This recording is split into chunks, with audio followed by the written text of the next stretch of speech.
Welcome to diplomacyindia.com's special program on Envoy Speaks Face to Face with the Ambassador. This is V.N. Jha.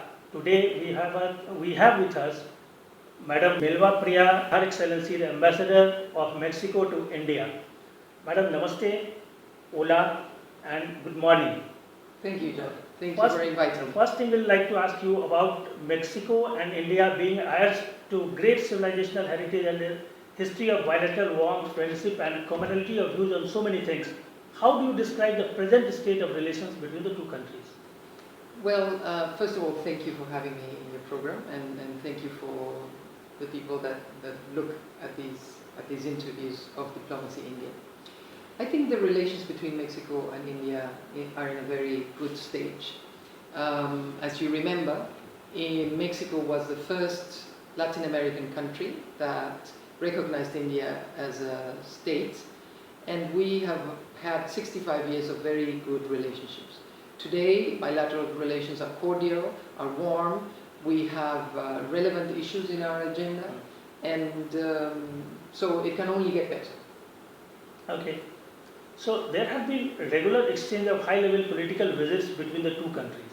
How these political visits have shaped the bilateral dialogue and the political dialogue between the two countries, how they have evolved over the years?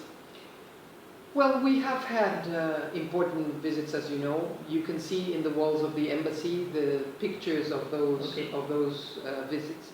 In 2007, we had the then President Calderón visiting Mexico. Mm-hmm. We had Prime Minister Mohan Singh visiting Mexico, more in a multilateral meeting, but still he was in Mexico. Then we had the Minister of Foreign Affairs in 2014. And most recently, we had a get-together between the Mexican President, His Excellency Enrique Peña Nieto, and His Excellency Prime Minister Modi in the framework of the 17th General Assembly of the UN. Okay, so in a by and large issue-free relationship, if we can describe like this, that India and Mexico have been having a by and large issue-free relationship. They have worked very closely on the multilateral forums, whether it is in G77, whether it is at United Nations. So how do you describe the mutual area of disagreements where we have mutually agreed to disagree?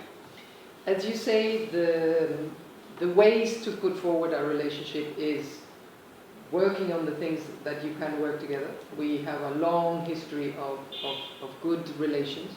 For the time being, of course, climate change, those issues that are pending, important for both our economies. We are G20. We are many things together. There are, of course, as you say, two things where we have agreed to disagree. Mexico is part of the movement of United for Consensus.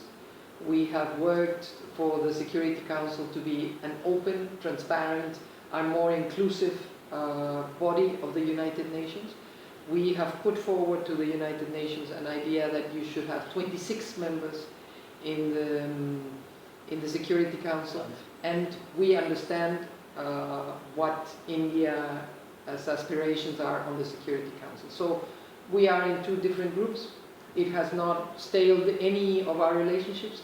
We see the United Nations more as an open body and not as a privileged grouping. Yes, we would like to see the Security Council veto disappear and the Security Council to be a more open and transparent body.